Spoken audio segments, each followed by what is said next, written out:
Un principe clé pour avoir des résultats inspirants dans sa vie.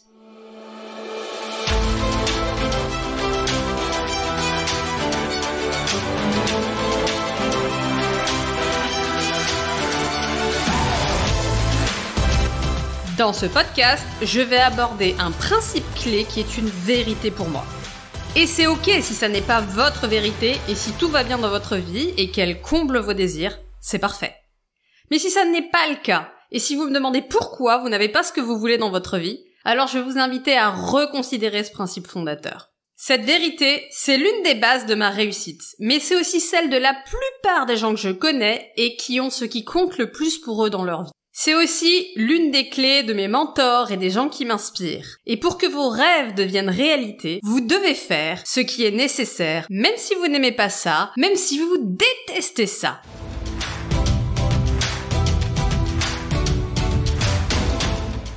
Et pour réussir à faire ce que vous n'aimez pas, d'ici la fin de cet épisode, je vais vous donner quelques astuces qui fonctionnent et qui vont faciliter le processus. Alors restez bien jusqu'au bout. Bonjour à tous, je suis Magali Wagner et mon métier, c'est d'accompagner les personnes qui veulent s'accomplir pleinement, à se libérer de leurs entraves, à reprendre leur pouvoir, à se connaître profondément et se créer la vie qui les inspire véritablement, à concrétiser des résultats de dingue dans leur vie pour que elles, leurs proches et toutes les personnes ou les causes auprès desquelles elles ont envie de contribuer puissent évoluer. Aujourd'hui, je vais vous parler d'un sujet qui n'est pas du tout à la mode. Faire ce qui est nécessaire pour obtenir la vie qu'on veut véritablement avoir. Pourquoi c'est pas à la mode ? J'entends souvent plusieurs choses à ce sujet et je vais vous mettre ici pêle-mêle quelques idées et puis on pourra en discuter. Et ensuite, je vais vous dire pour chacune de ces idées pourquoi je suis pas d'accord.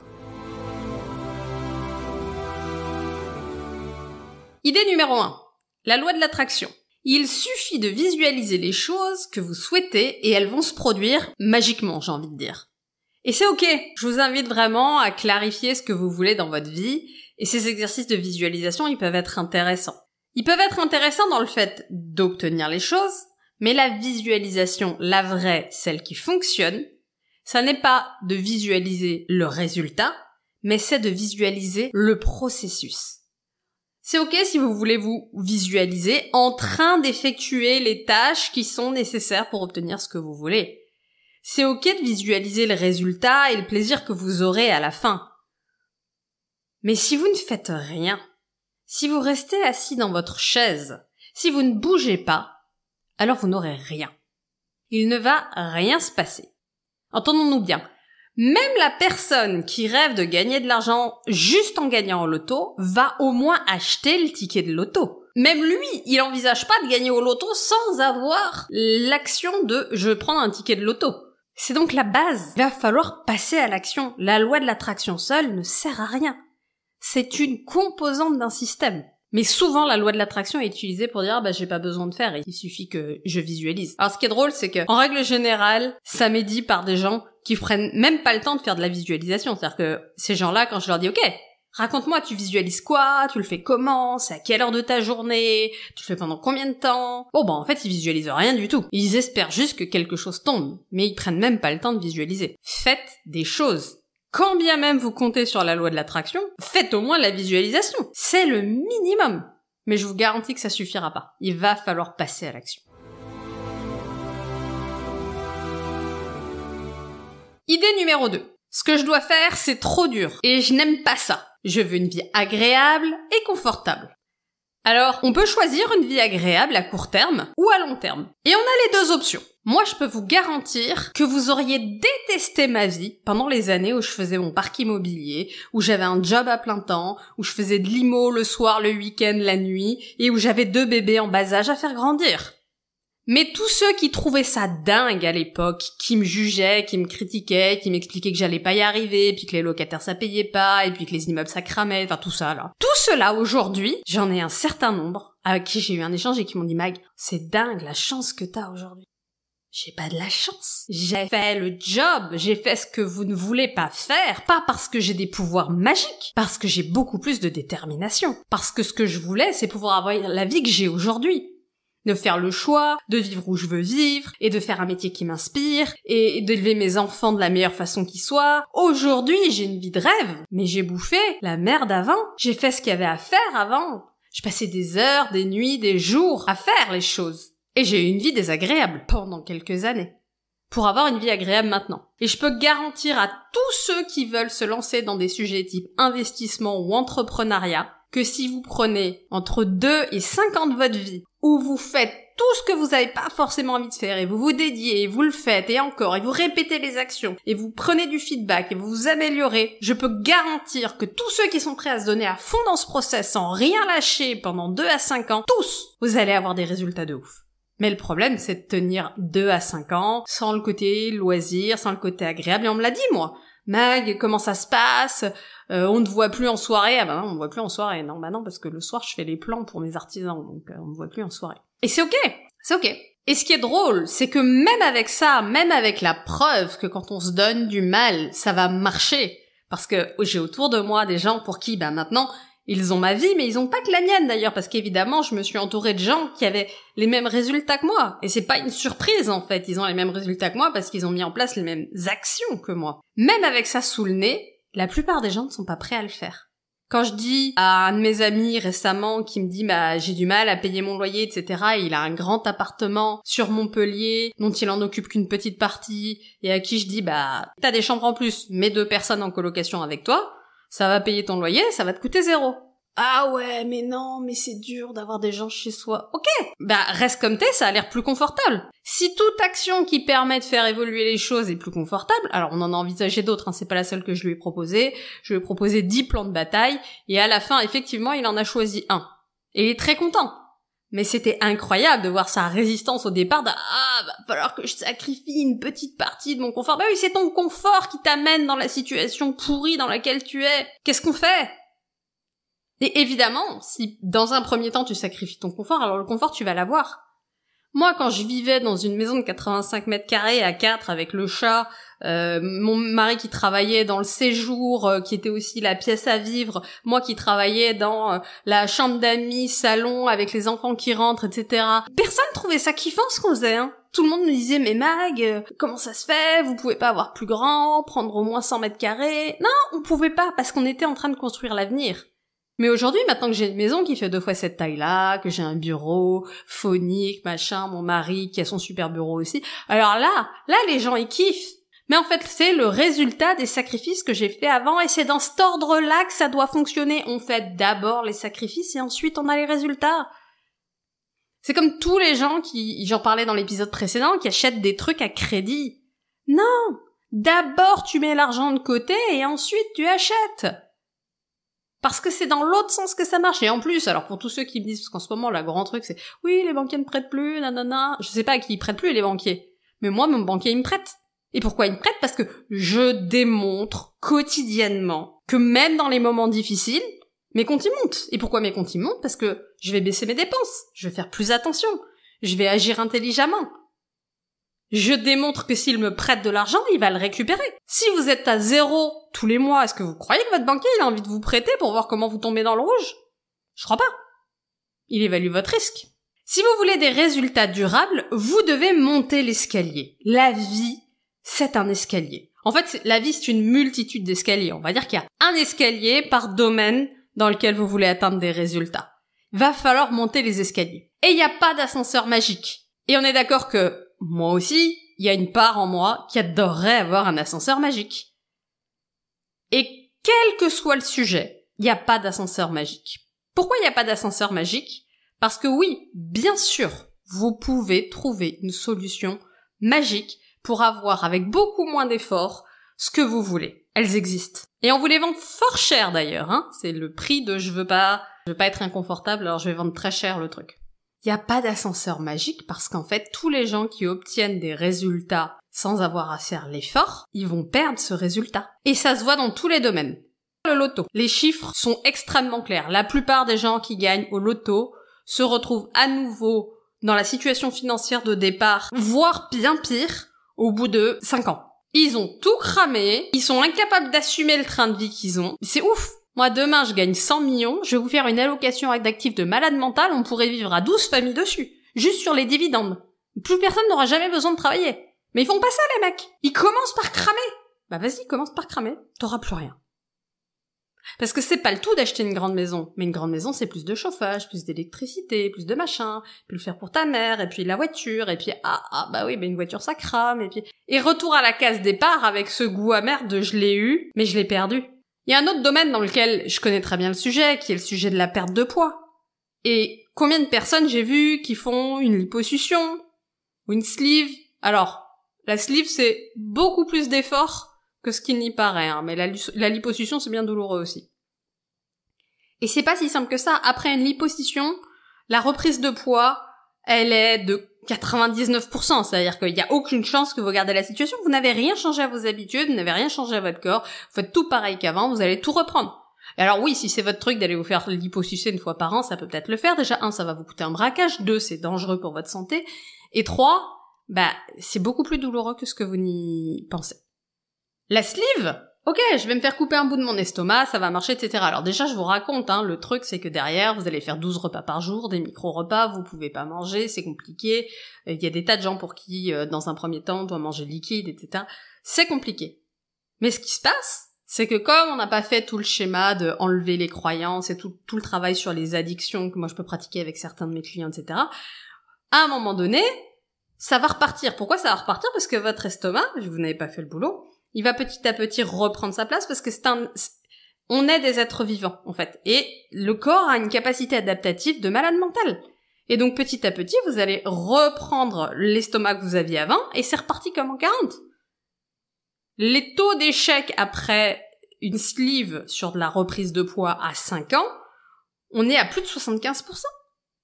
Vous êtes passé sur une table d'opération, vous avez fait une chirurgie bariatrique, vous avez peut-être perdu 50 kilos, et vous en avez repris plus, alors, à 75%, c'est qui ont repris plus de la moitié du poids perdu. Mais ils sont pas sur un trend de je m'arrête là, ils sont en train de vas-y je continue. Parce que ça vaut le coup. Plutôt qu'une bonne fois pour toutes, d'aller travailler en profondeur sur les mécanismes qui sont ancrés dans sa tête, je suis pas sûre. Et c'est vrai dans le business. Les ascenseurs magiques, en règle générale, ils finissent pas bien.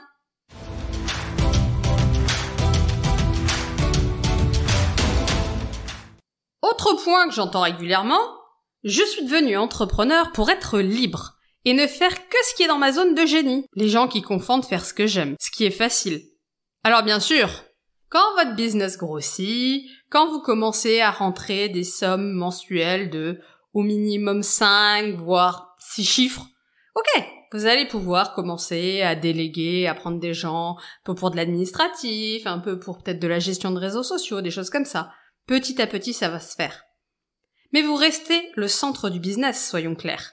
On peut vous soulager de certaines tâches, mais vous êtes au centre du business. Et dans tous les cas, même si vous avez tout délégué, s'il y a un problème, en bout de ligne, c'est vous qui gérez. Les erreurs de comptabilité, les problèmes avec le fisc, le problème de non-délivrance du produit, etc. C'est vous qui restez en bout de ligne, d'une manière ou d'une autre. Donc non, au début, quand on lance un business, on doit apprendre à faire les choses et on doit les faire, les mettre en place, les mettre en œuvre. Et quand on commence à comprendre les choses, on va pouvoir petit à petit déléguer. Mais c'est pas magique, c'est pas je fais rien et tout à coup, ça va marcher tout seul. Je rigole parce que j'ai assisté moi-même à une webconférence il y a pas si longtemps là je sais plus comment il appelait ça, le gars, la boîte magique, la solution magique, je sais plus, il y avait magique dedans, donc évidemment. Et alors le truc, il a inventé une V3 de son système dans lequel ils viennent tout faire pour toi. Donc tu payes et il y a des gars qui viennent faire pour toi, c'est un truc type affiliation, et ils organisent tout à ta place. Imagine, ils font tout le système pour toi, et toi à la fin tu vas gagner de l'argent, en tout cas c'est ce qu'ils te vendent, c'est pas ce qui se produit, parce qu'en fait tu vas payer plein de fois. Et encore une fois, t'es magiquement dépendant d'un système où ils vont vendre la même chose à tout le monde. Est-ce que tu crois vraiment que tu peux prendre un marché en faisant la même chose que tout le monde? C'est du délire. Et de la même façon, en plus. T'achètes une solution clé en main, ça veut dire que tout le monde va être exposé magiquement de la même façon au même truc. Enfin, comment peut-on imaginer que ça dure sur le long terme? Et dans ce qui est important pour vous, dans ce qui est dans votre zone de génie, à aucun moment, vous vous diriez, en fait, je vais faire ça à quelqu'un d'autre, et ça va marcher aussi bien que si c'était moi, et je vais avoir des super résultats. Vous ne faites ça que parce que vous voulez pas vous y intéresser, mais vous voulez les résultats. Ça ne marche pas. Et le dernier truc qu'on me dit régulièrement et que je voulais voir avec vous, c'est « j'ai pas la motivation, j'ai pas l'inspiration ». Bon, je vous renvoie déjà à ce que j'ai publié à ce sujet. Et je vais aussi faire un épisode sur la procrastination parce que c'est un sujet qui revient souvent. Et je vais un peu en parler à la fin de l'épisode. Mais là, je vais vous remettre face à vos choix et vos décisions. C'est à vous de choisir. Le prix de ne pas le faire, c'est de ne pas avoir le résultat durable que vous souhaitez avoir. C'est votre vie après tout. Peut-être que de ne pas avoir ce résultat, c'est plus important, confortable, agréable, en tout cas c'est plus ce que vous souhaitez que de l'avoir. Mais c'est votre vie. Vous ne la recommencez pas à la fin. Qu'est-ce que vous voulez ? Ce qui est sûr, c'est que les regrets des personnes en fin de vie, ça n'est pas d'avoir fait trop de trucs. Ça n'est pas d'avoir atteint trop de trucs. C'est de ne pas avoir eu le courage de faire ce qui était important pour elles. Alors ça pouvait être de trop travailler, etc. Mais ça veut dire que si c'est de trop travailler, c'est potentiellement qu'il y avait un sujet d'équilibre et que un des résultats qu'elles voulaient dans leur vie, c'est passer plus de temps avec les proches et que ce résultat-là, elles l'ont pas travaillé. C'était plus important d'être uniquement valorisé sur le sujet du travail. Moi, on va être très clair, et c'est l'une des difficultés de ma vie. Et c'est l'une des difficultés de mes clients, parce qu'évidemment, je m'attire comme tout le monde en client des gens qui me ressemblent, c'est de vouloir des résultats dans beaucoup d'endroits. Et donc d'avoir plein d'escaliers que je suis en train de monter en même temps.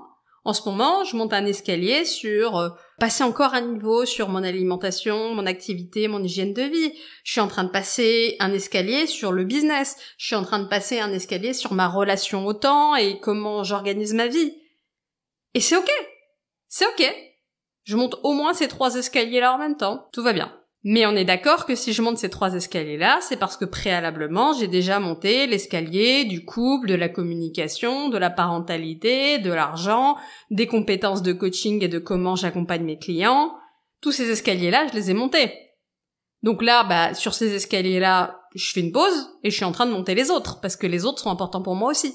Je choisis de ne pas monter qu'un seul escalier, et évidemment, c'est plus difficile. Mais c'est une vie plus kiffante pour moi. Choisissez les escaliers que vous voulez monter, ceux qui vous inspirent.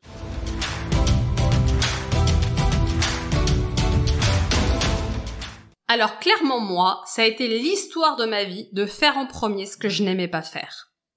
Quand je révisais mes concours et mes partiels, je travaillais d'abord les matières que j'aimais le moins. Et je me récompensais quand j'avais le moins d'énergie avec ce que j'aimais le plus. Ça m'a permis de passer une scolarité entière en allant jusqu'au doctorat sans un seul redoublement. Même pas un petit rattrapage. Je sais même pas ce que c'est que d'aller au rattrapage. Pas parce que je suis plus brillante, je vous garantis que je suis pas plus brillante, mais parce que je suis plus déterminée. Et même pendant ma prépa, le très classique prépa en 3 ans, 3,5, 5,5, j'ai pas fait ça. J'ai intégré en 2 ans. C'est pas magique. C'est juste de la détermination à faire ce que j'ai à faire. Et le plaisir passait après l'atteinte de mes objectifs. Et c'est toujours vrai, même si je me soigne un peu.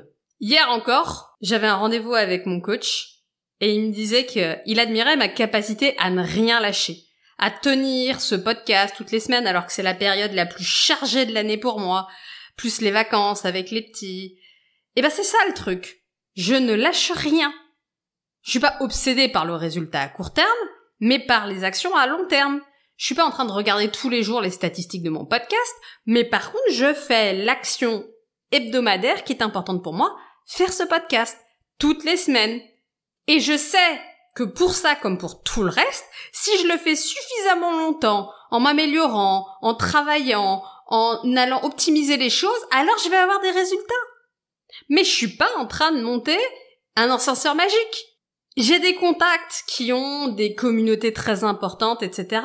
Et je pourrais me dire, allez, je vais faire un podcast avec ces gens-là, et du coup, je vais m'attirer plein de gens qui vont me découvrir, et ça va devenir un truc magique. Et je dis pas que, à un moment donné, ce sera pas le bon moment pour moi de le faire.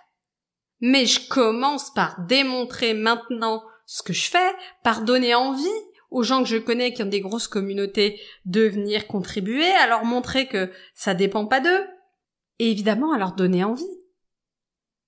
Je rigole quand je vois des gens qui ont pas lancé un épisode de rien du tout, demander à des gens qui ont des communautés de centaines de milliers de personnes de venir faire un truc sur leur chaîne. Mais les gars, Qu'est-ce que vous avez démontré? Qu'est-ce que vous allez apporter à l'autre? Ça suffit, en fait. Ça suffit. Il faut que l'autre gagne aussi. Donc faites-le. Peu importe l'action que vous avez décidée, vous la faites. Et je vous garantis que si vous ne lâchez rien, vous aurez des résultats. Mais pour ça, il faut pas être obsédé par le résultat à court terme. Il faut avoir confiance dans le processus. La vie n'est que processus. Gestation, etc. Les choses se font petit à petit. En plus, j'ai envie de vous dire, vous êtes tous convaincus que vous ayez des résultats rapidement, c'est la meilleure chose qui pourrait vous arriver, ce qui est pas du tout vrai. Le niveau de problème à gérer quand tout à coup vous avez une communauté qui passe de 100 à 50 000 personnes, il est monstrueux. Franchement, actuellement, j'ai pas nécessairement le temps, l'envie, voire même les capacités de gérer un torrent de haters ou de gérer des demandes multiples. Mon entreprise n'est pas suffisamment automatisée, processisée pour ça. Je fais beaucoup de choses de manière artisanale, c'est très important pour moi et c'est ce que j'offre à mes clients. Mais si tout à coup demain, je me mets à avoir 100 demandes semaine, je vais peut-être plus pouvoir faire dans l'artisanal, mais je suis pas du tout prête. C'est une illusion que ce serait bénéfique pour moi. En fait, ça se trouve, je me mettrais juste complètement à la planche et je serais pas prête à ça. Voyez que les choses doivent arriver progressivement parce qu'on est fait pour ça. On est fait pour développer des compétences, mettre en place des choses qui petit à petit vont nous rendre capables de délivrer à un autre niveau. Moi, j'adore quand les gens me disent « mais j'adorerais recevoir 50 000 euros ». Non mais les gars, recevoir 50 000 euros, alors, évidemment pour quelqu'un qui a pas du tout de maîtrise de l'argent, c'est certainement un cadeau. Mais pour quelqu'un comme moi qui a une vraie intelligence financière et pour qui l'argent c'est une zone vraiment intéressante, c'est pas seulement un cadeau. Dans une période en ce moment où c'est complexe et où mon allocation de l'actif, je suis en train de la créer petit à petit, etc. Là, si je devais placer 50 000 balles directes, etc., dans un truc intelligent, ça me prendrait un peu de temps. Ça va me prendre le temps de regarder, d'aller comparer des choses, d'aller optimiser, de faire une stratégie, peut-être de choisir du DCA, c'est-à-dire des placements mensuels, voilà.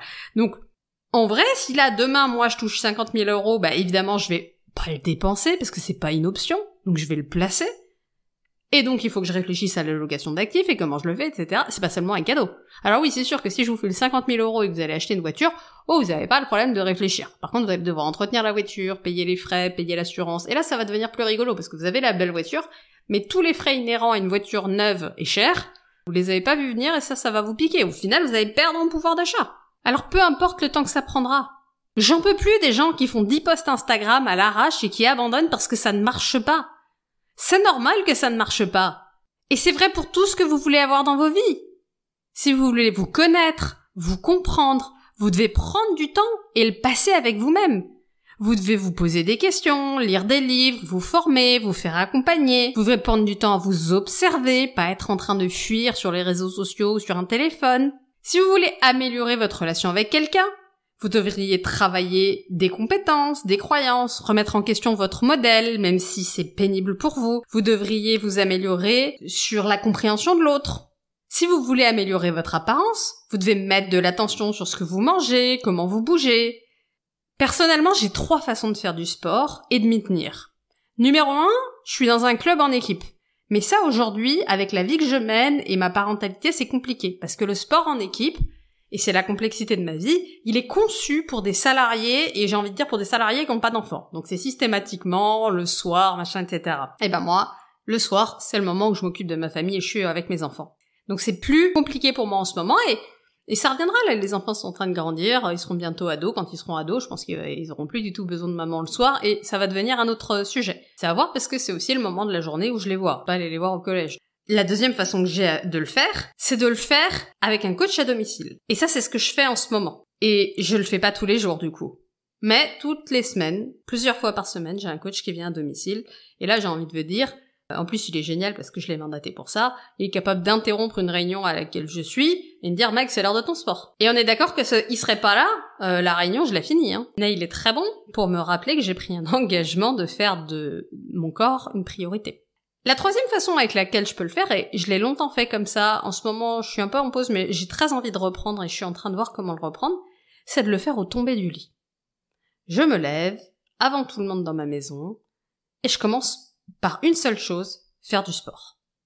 Et après je vois. Une fois que j'ai fini mon entraînement de sport, on discute de ce qu'on fait, etc. Mais d'abord le sport. Ça peut être un sujet intéressant, on y reviendra, de qu'est-ce que vous faites en premier dans votre journée. Et il y a vraiment un sujet de qu'est-ce qui est important pour vous. Par exemple, moi, l'administratif, c'est vraiment un truc que je déteste faire. Mais c'est un truc que je fais, et je le fais extrêmement bien, parce que je veux pas de problème avec les administrations. Je veux maîtriser mes finances, je veux avoir des entreprises florissantes, j'en ai plusieurs, je veux piloter ma comptabilité au plus juste. Actuellement, ce que je déteste le plus faire, c'est des process pour mes entreprises. Mais je suis en train de les faire car je veux plus me charger de tout. Je veux plus devoir tout réinventer tout le temps et rester la pierre angulaire de tout avec la charge mentale qui va avec. Je veux devenir une entrepreneuse qui a une entreprise avec des process et des systèmes optimisés permettant une délégation facile et efficace. Faire des process, ce sera jamais l'activité la plus plaisante de ma vie. Mais je sais que tout comme la compta, je vais l'aimer de plus en plus parce que je sais ce que ça m'apporte. Tout ce que ça va me libérer derrière. Et là, bien sûr, pendant 1 mois, 2 mois, peut-être 3 mois, peut-être 4 mois, je sais pas combien de temps ça va me prendre. Je vais faire un truc que j'ai pas du tout envie de faire. Je vais avoir une activité que j'ai pas du tout envie de faire. Et la question, c'est comment je vais m'organiser pour la réaliser pleinement. Et j'ai déjà mis en place plein de trucs, de blocage de système sur mon PC, de temps dédié, de moments où je peux même ne pas être chez moi, aller travailler dans des coworking et pas avoir le choix que de faire ça et rien d'autre. Voilà comment je vais le faire. Je vais m'astreindre à faire un truc que j'ai pas envie de faire, mais pour être libérée derrière de quelque chose qui est vraiment important pour moi. Comment j'en fais une priorité? Et vous, qu'est-ce que vous devez faire maintenant pour avoir ce qui est important pour vous? Et ne partez pas sur 12 sujets, mais un seul. Une chose que vous voulez avoir dans votre vie et que vous n'avez pas encore. Qu'est-ce que vous devez faire que vous n'aimez pas pour obtenir cela? Est-ce que c'est faire du sport, ranger votre maison 30 minutes par jour, mettre de l'argent de côté en début de mois, ne plus laisser traîner vos mails 10 ans dans votre boîte mail, apprendre une nouvelle compétence 15 minutes par jour, faire le planning de votre journée en début de journée ou en début de semaine pour arrêter de naviguer à vue et de plus savoir où passe votre temps? En tout cas, moi, je vous garantis que toutes les personnes qui ont des gros résultats durables, ils ne font pas seulement ce qu'ils aiment. Ils font ce qu'ils n'aiment pas sans discuter. Les athlètes sportifs n'adorent pas forcément passer 2 heures à la salle de sport 365 jours par an. Mais ils le font. Les parents impliqués dans leur parentalité n'ont pas toujours envie de prendre le temps de faire ce qui est bon pour leurs enfants ou ce dont ils ont envie quand ils ont la flemme. Mais ils le font. Alors c'est votre tour. Choisissez un domaine de vie et listez 10 choses que vous n'aimez pas faire et qui vous rapprocheraient de votre but. 10 choses. Allez-y, mettez le podcast en pause et notez-les. 10, c'est très facile. Avec mes clients, je fais 50.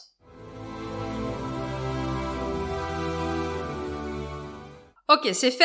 Maintenant que vous avez listé les 10 choses, prenez-en une. Pas la plus facile, mais celle qui donnera le meilleur résultat, selon vous. Et allez-y! Arrêtez de vous poser des questions. Vous avez décidé, vous mettez en place.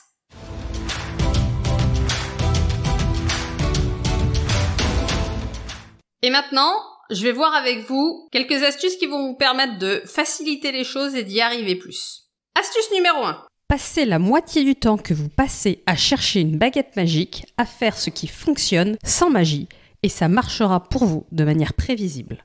C'est ce que je vous ai expliqué au début, et ce que je vois souvent, c'est que quand les gens choisissent une action, ils se disent « Comment je peux avoir une baguette magique qui peut m'amener ça ?» Non, tout le temps que vous passez à regarder des vidéos YouTube, à suivre des pubs, des masterclass, des machins qui vous vendent la nouvelle solution magique de trucs, vous arrêtez et vous faites cette action-là. Et ça va vous prendre infiniment moins de temps, mais ça va vous amener infiniment plus de résultats prévisibles. Quasiment tous, dans le domaine dans lequel vous avez le plus envie d'avancer, vous savez ce que vous devez faire, mais vous ne le faites pas.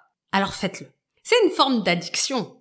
Toutes les personnes qui sont addictes à quelque chose, ils savent ce qu'ils doivent faire, mais ils ne le font pas. Et la procrastination est une addiction. En tout cas dans la manière dans laquelle on la pratique dans notre société. Je reviendrai dessus. Numéro 2. Pour revenir à la procrastination, passez la moitié du temps que vous passez sur les réseaux sociaux ou sur Netflix à glander, ce que vous appelez vous reposer, mais qui en fait est juste un moyen de distraire votre cerveau de ce qui compte réellement pour vous, à faire l'action qui est importante pour vous. Ensuite, astuce suivante. Arrêtez de vous laisser le choix. Tant que ce sera une option, vous aurez toujours une bonne excuse. Il y aura toujours une petite voix dans votre tête qui dira « Ah non, je peux pas le faire. Ah, j'ai pas fait ci. Ah, puis là, machin, etc. » Arrêtez de vous laisser le choix. Je ne me laisse pas le choix. C'est là aussi où les systèmes peuvent être super. Le fait de le faire le matin est super. Moi, personnellement, qui ai du mal à arrêter de travailler le soir, j'ai mis un système en place sur mon PC avec un outil qui s'appelle Freedom. J'ai pas d'action, donc je peux le recommander, y a pas de souci. Et à 21h, Freedom shut down toutes mes possibilités d'accéder à Internet, à une application sur sur tous mes devices en même temps. Donc sur mon PC, sur mes téléphones, il y a tout qui est coupé. Je peux plus accéder à rien. Et en plus, j'ai mis une version là où je peux même pas tu vois, même si je reboot mon PC, il s'en fout. Il a éteint. Reviens demain. Si j'avais une urgence, tant pis pour moi. Mais c'est incroyablement plus puissant que tout le reste. Et je vous garantis que du coup, de manière magique, j'ai retrouvé du temps pour faire mes routines du soir, pour méditer, pour machin. Je vais me coucher complètement autrement, et moi qui ai une bague de tracking de mon sommeil, je veux dire que j'ai pas du tout le même sommeil derrière.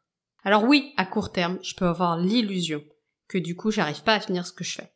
Mais en fait, à long terme, c'est pas du tout le cas parce que mon niveau de productivité en journée, il a rien à voir. Mon niveau de concentration, etc. n'a rien à voir, donc je regrette rien du tout.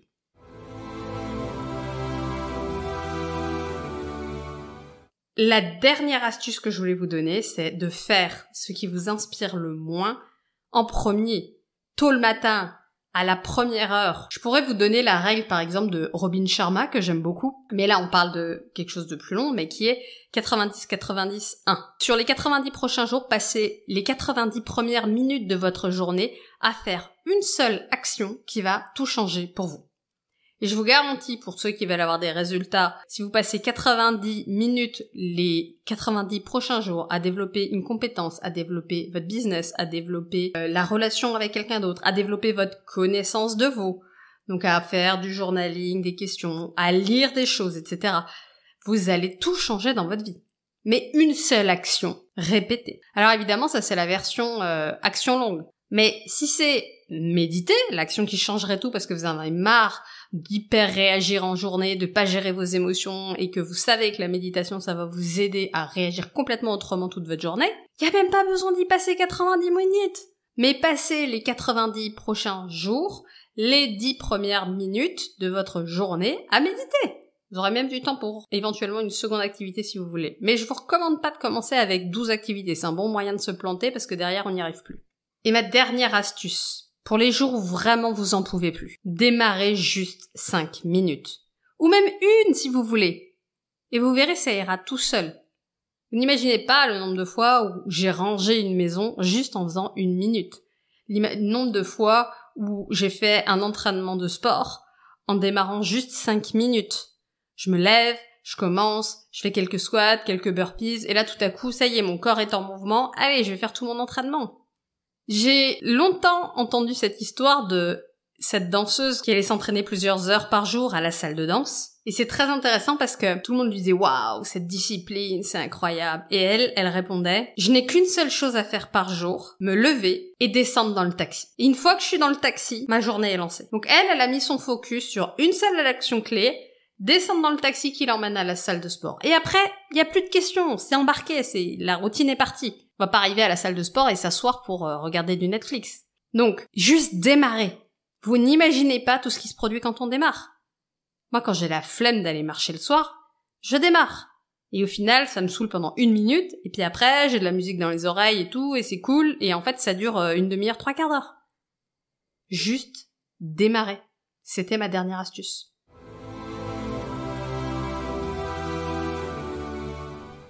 Voilà, donc ce dernier épisode de podcast était sur le sujet du principe fondamental pour avoir des résultats inspirants dans sa vie. Faire ce que vous devez faire pour obtenir la vie que vous voulez avoir. Je vous invite vraiment à extraire les pépites de ça et à en choisir une, et choisissez-vous une activité que vous mettez en place dans un domaine qui est vraiment crucial pour vous. Vous allez avoir des résultats de dingue. Si vous avez aimé cet épisode, je vous invite à me laisser un commentaire si vous pouvez, me mettre un like si vous pouvez, et me dire comment ça change les choses pour vous, qu'est-ce que vous allez mettre en place, est-ce que vous avez besoin de quelque chose d'autre, d'un conseil supplémentaire ou autre chose pour que je vous aide. Et je me ferai vraiment un plaisir de vous répondre. Vous pouvez m'envoyer un mail à magali@transmutation.pro et je vous répondrai avec grand plaisir. Vous retrouvez l'adresse mail dans la description du podcast. Je vous souhaite une excellente semaine et je vous retrouve la semaine prochaine pour un prochain épisode.